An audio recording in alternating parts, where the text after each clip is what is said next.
A protagonista de hoje é Lígia Izzo, a primeira mulher a ocupar a vice-presidência de operações da divisão agrícola da Bayer para a América Latina. Ela construiu uma carreira internacional, liderando algumas das áreas mais estratégicas de uma grande multinacional. Com mais de 2 décadas de experiência, Lígia defende uma liderança baseada em autonomia, desenvolvimento de pessoas e inclusão. Lígia, muito obrigada por ter aceitado o nosso convite. Já vou começar te perguntando quem é Lígia Izzo, como é que você se define? Em primeiro lugar, obrigada pelo convite, é um prazer estar aqui. Bom, se você perguntar para as minhas filhas, elas vão dizer que eu sou a melhor mãe do mundo para elas. Ótimo. E de fato são todas mulheres. São todas mulheres. Júlia e Laura, e esse é meu papel favorito, ser mãe delas. Sou também casada com o Fábio e paulistana. Sobre mim, eu diria que eu gosto mais de ouvir do que de falar, na maioria das vezes. É através da escuta que eu aprendo, que eu raciocino e da observação. Também eu tenho melhoria contínua no meu DNA, então estou sempre pensando se tem alguma forma melhor, mais simples, mais eficiente de atingir algum resultado. Música é outro capítulo bem importante na minha vida. Eu toco piano desde os 7 anos. Tocar piano, música clássica principalmente, é o que me conforta e me reenergiza. E hoje tenho o desafio de liderar a divisão agro da Bayer, toda a parte de Product Supply, do México até a Argentina. Vamos começar falando do piano. De que forma o piano te ajuda no seu dia a dia, na sua liderança? O que você trouxe de lá para a sua gestão como líder? O piano equilibra disciplina e sensibilidade. Então, para tocar bem, você tem que estudar, você tem que exercitar. E a sensibilidade de saber interpretar de os diferentes compositores, o que eles trazem na música, o que eles estão querendo dizer. E eu acho que isso ajuda na minha forma de liderar. Então, a disciplina é uma marca minha e a sensibilidade traz essa cor para a disciplina. Eu abri aqui a nossa conversa dizendo que você é a primeira mulher a ocupar o cargo que você ocupa. Como é que foi essa conquista para você? Eu não parava para pensar muito nisso até um evento que ocorreu assim que eu entrei na empresa. Achei que você ia dizer até que eu fui convidada para estar aqui. Não, já faz um pouquinho mais de tempo. Mas quando eu entrei na empresa, depois de um período, eu entrei para liderar uma grande fábrica de químicos no interior de São Paulo. Depois de um tempo... E tem quanto tempo isso? 12 anos. Tá. Depois de um tempo, eu estava um dia no café, tomando um café, conversando com uma estagiária. E ela olhou para mim e falou assim, que legal, né? E aí eu falei, que legal, o café não estava tão bom assim, né? Ela falou assim, que legal uma mulher nessa posição. E aí foi o despertar para a representatividade ou a falta dela nesse tipo de posição. E a partir daí eu entendi que não era só apenas sobre o cargo, era sobre eu ser a primeira e também abrir porta para que eu não fosse a última. Sensacional. Agora, se você parar para pensar, evidentemente, como você bem colocou, e diante do que essa estagiária falou para você, é um setor muito mais masculino. Quais foram as grandes barreiras pelas quais você passou, os desafios que você teve que ultrapassar exatamente por, muitas vezes, ser a única mulher naquele ambiente? Eu gosto de ser pioneira, acho que a minha definição do que é ter sucesso é ser pioneira, mas isso não quer dizer que não traz aprendizados. Então, ter sido a primeira mulher a ocupar diversos cargos ou ser a única mulher diversas vezes na mesa, traz desafios e aprendizados. Vou destacar 2 deles. Um é que precisa ter coragem para se posicionar, para ser diferente e para desafiar aquele status quo. E o segundo é sobre ser autêntica. E isso tem muito a ver com o ambiente. Se o ambiente realmente valoriza inclusão e diversidade, você tem espaço para ser autêntica. E se você não gasta energia para ser uma pessoa diferente do que você usa essa energia para performar. E só vai ter espaço na mesa quem está performando. É interessante isso que você traz também, dessa relação diversidade. Eu sei que é uma grande preocupação sua, diversidade e inclusão. Sempre foi? Ou só quando você percebeu, opa, tá faltando gente diferente aqui? Até porque, na minha opinião, tenho certeza que você vai concordar, inovação só vem com diversidade. Isso é muito o que eu acredito, muito o que a Bayer acredita. Inovação e diversidade andam lado a lado. De mãos dadas. Como eu te falei, eu tive esse despertar. E acho que esse despertar me fez olhar para os outros 12 anos da minha carreira e pensar, puxa, quanta oportunidade perdida, né? Eu acho que a gente perdeu algumas oportunidades. E depois desses 12 anos últimos agora, esse tema tomou uma proporção muito maior e se tornou um dos meus propósitos, independente do cargo. Então, a Bayer, se a gente olha a nossa trajetória dos últimos 5 anos, os números orgulham demais, os números demográficos. Mas não são só os números. É o que eu falei, é essa voz, é dar voz para todo mundo, é ter um ambiente que realmente autoriza as pessoas a ser quem elas são e gastar energia para criar valor, criar inovação, e inovação anda lado a lado com a diversidade. Para quem está te olhando aqui, uma jovem mulher que está acompanhando a gente nessa conversa e olha para você e se espelha em você, eu quero um dia chegar em algum cargo parecido com o dela, quais seriam os conselhos que você daria? O que essa pessoa tem que fazer? A primeira coisa, o que me ajudou muito, foi saber o que eu queria. Então, parar, refletir e profundamente se perguntar o que é sucesso para você. Pode ser um cargo, pode ser um título, pode ser algo mais subjetivo. O que você quer sentir? Onde que você quer impactar? E a partir daí eu me pergunto, o que eu quero contar daqui a 5 anos? Do que eu quero me orgulhar daqui a 5 anos? E trago isso para mais pertinho. E agora, por onde eu começo? Que habilidades que eu já tenho? Que habilidades que eu não tenho e preciso ter? Que relacionamentos que eu não tenho? E que experiências que eu vou precisar procurar para compor o repertório para chegar mais perto de onde eu trilhei. E não adianta nada fazer tudo isso e não contar para ninguém. Porque só você saber do seu plano, você não consegue sponsor, você não consegue ninguém que te desafia, você não consegue ninguém que te abre portas. Então, falar sobre isso sem vergonha, sem medo de parecer ambiciosa ou sem qualquer pudor. E aí, quando você fala não adianta nada disso sem falar, e eu sou muito adepta disso, até porque falo muito de comunicação, você diz falar para quem? Falar para o seu chefe? Falar para o seu par? Para quem que essa mulher tem que... E aí eu coloco homens também, porque isso também funciona para homens. Para quem que essa pessoa tem que comunicar o que de fato ela quer, o que ela ambiciona? Porque ambição não tem problema nenhum, é ótimo a pessoa ter ambição. Também acho. Eu acho que ela tem que falar para quem ela confia, para quem pode ajudar, para quem pensa diferente, que vai desafiar, para quem pode agregar e pensar de formas como ela pode atingir e avançar. Isso para quem quer qualquer tipo de objetivo, porque a gente vai se surpreendendo ao longo do caminho a quantidade de pessoas que pode nos conectar com temas, com pessoas que a gente não pensaria antes. Por exemplo, hoje na Bayer a gente tem uma plataforma que pode conectar qualquer pessoa a qualquer outro projeto do outro lado do mundo, onde a pessoa quiser, só dela pesquisar lá. Então, hoje não tem mais tanta barreira, tanto limite, não precisa tanto ser só via chefe. Pelo contrário, eu acho que tem que ser mais via a sua própria rede de relacionamento. E você percebe que, no caso das mulheres, houve um avanço grande? A gente caminhou nesse processo da diversidade? Claro que ainda falta muito, mas já avançamos? Avançamos, sem dúvida. Então, se eu conto a minha própria trajetória dos últimos 12 anos e o que eu falei, os números não mentem dos últimos 5 anos, tem muito motivo para se orgulhar.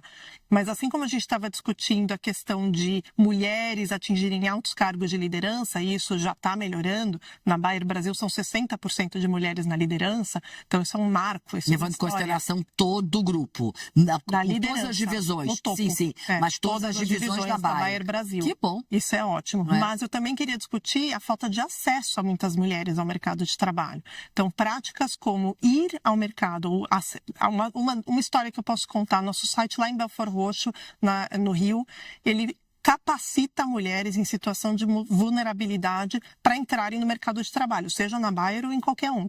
Depois de 3 meses de concluído o curso, mais de 30% estão empregadas. Então, garantir também mais acesso ou prover mais oportunidades de acesso é pauta também para a gente aumentar o número de mulheres na indústria. Você morou na Suíça de 2023 até o começo desse ano. O que você aprendeu lá? Qual foi a importância de morar na Suíça e o que você trouxe para cá do que você aprendeu? Sempre foi meu sonho morar na Europa, né? Então lembra lá de trás, construir o que você sonha e trabalhar em lugares que podem habilitar esses sonhos, para mim sempre foi fundamental. Um dos aprendizados é que morar fora, decidir morar fora e trabalhar fora, começa bem antes de subir no avião. né? Não sou eu que mudo, é um ecossistema que muda. Tanto as pessoas que foram comigo, a minha família, quanto as que ficam. Então, tomada de decisão, que a gente vai pesar, qual que é o momento certo, já é um aprendizado por si só. Chegando lá, a experiência de conviver com uma cultura muito diferente da nossa, não só a Suíça, porque diariamente eu lidava com pessoas de 15, 20 nacionalidades diferentes. A gente atendia 52 países, com cada um com a sua legislação, com o seu regulamento, com a sua cultura, com o seu idioma. Então, esse aprendizado foi riquíssimo, foi exponencial para mim e para minha família. E liderar num ambiente desse é muito diferente. Então, a mesma pesquisa que eu fazia aqui para saber dos meus companheiros de time como é que eu estou indo bem, eu fiz lá. E o resultado foi muito diferente. Foi muito desconfortável descobrir que o que estava dando certo aqui não vai dar certo lá. E ter que aprender e reaprender como liderar em outro ambiente. E aí, quando você pensa em particularidades do Brasil, diante desses outros 50 países que você tinha que lidar quando você morava lá, o que a gente tem de diferente? O Brasil primeiro, a relevância do agro para o Brasil é muito grande. O Brasil é o segundo mercado da Bayer na Crop Science, na divisão de agro. Então, a relevância do Brasil é muito grande. Primeiro, Estados Unidos. Tá. Então, a relevância do Brasil é muito grande. E aqui eu acho que mais característica do brasileiro mesmo é a criatividade, a flexibilidade e a atitude diante de desafio. A gente sempre acha que vai dar. A gente é um povo isso otimista. dá para perceber até no agro, isso. 100%. O agricultor e a agricultora brasileira é o que mais adota a tecnologia digital no mundo. Então, isso está aumentando produtividade por hectare do milho e da soja, e isso está muito conectado com a nossa missão de produzir mais, restaurar a natureza, alavancar a agricultura regenerativa. Então, a gente é muito inovador, a gente é muito otimista, a gente experimenta. Em que momento que se encontra o agro aqui no Brasil? Nessa virada de inovação. Existe um mito de que o agro é uma indústria, um setor ultrapassado. O agro é muito moderno. Então, hoje, o agricultor e a agricultora, eles têm na palma da mão uma sala de controle. Está plantando via GPS, está monitorando o clima, o solo, para tomada de decisão e aumento de produtividade. Então, o agro continua muito relevante, vai ser cada vez mais relevante. A questão agora é digitalizar e se modernizar ainda mais. Você liderou um modelo global que dá mais autonomia às pessoas. Fala um pouco sobre isso pra gente. Como é que foi? Por que confiar nas pessoas é tão importante? Eu não consigo pensar como não confiar. Então, desde muito cedo, eu tinha um incômodo sobre a liderança mais tradicional, sobre essa questão de não confiar ou de controlar. A hora que eu descobri sobre esse modelo operacional, né, que a Bayer está implementando, não tem muita tradução, então vou falar o termo em inglês, é o Dynamic Shared Ownership, ou o DSO. A hora que a gente começou a trabalhar nos conceitos da humanocracia, que é o livro do Gary Hamel, fez muito sentido para mim, fez um clique. E é humanizar mesmo, a ideia é essa. É tirar a hierarquia, é desburocratizar, é empoderar, é tratar as pessoas que estão mais perto dos clientes como as mais importantes dentro da empresa e todo o resto deveria seguir. Então, acho que essa é de falar de carreiras autorais. Então, realmente, o protagonismo das pessoas, o protagonismo do cliente no centro de tudo que a gente faz, e a forma de liderar muda. Agora é transversal. Aquilo que eu te falei de conectar de um lado do mundo para o outro para fazer um projeto só porque eu me interesso, não pelo cargo, mas pelos skills que eu trago, pelas habilidades que eu posso desenvolver, isso mudou o jogo e está mudando a forma como a Bayer opera. E a Bayer está há 130 anos no Brasil. Então ainda é possível mudar, é possível avançar e tornar a liderança mais leve e mais humana. E como equilibrar entrega de resultado com desenvolvimento de talentos? Para mim, eu gosto de uma frase que diz que antes a gente tinha que aprender tudo para fazer um trabalho. Agora, aprender é o trabalho, né? Então, eu quero desenvolver alguma coisa, eu preciso começar a fazer. Eu acredito na porcentagem do 70, 20, 10. 70 é fazendo. Você entra para jogar, você entra para arriscar, tem que tomar risco, você vai desenvolver habilidade. E ao fazer isso, você vai entregar, você vai ter mentores para aquele 20%, você vai ter pessoas que te ajudam, que te deem coach, e sempre tem o 10% que você vai estudar, vai entender o que tem de mais moderno. Então agora a gente está fazendo um super letramento de inteligência artificial, tem pessoas que estão mais avançadas, tem pessoas que estão menos avançadas, e a gente quer trazer de novo, todo mundo, não adianta um estar mais avançado que o outro, a gente quer estar todo mundo na mesma página para entregar mais inovação, mais tecnologia. Aproveitando que você falou de IA, e é um tema que eu gosto muito, inteligência artificial. Qual é a importância da IA para o campo, para o mundo agrícola? Total, aqueles exemplos que eu estava te dando. Todos eles têm inteligência artificial? Todos, 100%. E tudo que a gente faz até chegar naquele momento também. Então, por exemplo, na área que eu lidero de Product Supply, a gente tem uma célula de inovação e a gente bebe de várias fontes. Eu também acredito que diversidade é a gente procurar em várias fontes as soluções para os problemas que a gente precisa resolver. Então, a gente vai para as grandes consultorias e grandes benchmarks para aprender com eles. Mas a gente também abre a porta para universidades, para startups, para ver o que vocês estão vendo que a gente não está. Então, a gente já desenvolveu softwares, a gente já desenvolveu clubes de aprendizado de IA e muitas aplicações nas nossas fábricas hoje para melhorar a segurança, para melhorar a produtividade, qualidade, estão vindo dessas iniciativas. Então, é total, desde o campo até a cadeia de suprimentos. Qual foi o conselho mais importante que você recebeu na sua carreira, na sua trajetória? Seja dura com os problemas e gentil com as pessoas. Olha, isso é bom. E você levou a ferro e fogo? Não muito, não sempre. Às vezes escapa. E disciplina, às vezes, vem como prioridade. Então, mas eu tento lembrar muito disso em momentos, principalmente, que eu tendo a voltar para um lado mais exigente, ou mais duro, ou mais disciplinado. E como a gente pode equilibrar essa questão da inovação da tecnologia com o ser humano? Você disse que a IA é muito importante para vocês usam em todo o processo, especialmente nesses exemplos que você deu. Só que tem muita gente que tem medo de perder o emprego para uma inteligência artificial ou para alguém que saiba usar a inteligência artificial. A gente ainda está vivendo um momento em que o ser humano está meio olhando aquilo. Será que isso, de fato, vai ser bom, vai ser ruim? O que você tem para dizer? Eu acredito que a convivência de humanos e inteligência artificial é o futuro. Esse medo também é muito baseado em falta de conhecimento. Por isso que a gente tem falado tanto desse letramento de conhecer mais. Vão ter, sim, atividades que a IA vai substituir, sem dúvida. Mas muito de decisão, de pensamento estratégico, de direção, vai ser a combinação da inteligência artificial, tornando mais fácil algumas atividades, com humanos que têm a visão do futuro. Então, eu vejo com o futuro os dois coexistindo, mas como toda revolução vai causar um bom desconforto no começo. Lígia, foi muito bom conversar com você. Passou voando, mas eu sempre gosto de terminar com a mesma pergunta, que é o que significa para você ser protagonista da sua própria vida, protagonista da sua própria história, que é exatamente o nome do nosso quadro. Legal. Para mim é não viver no automático, é não esperar que as coisas aconteçam para mim ou ficar passiva, é escrever a minha própria história.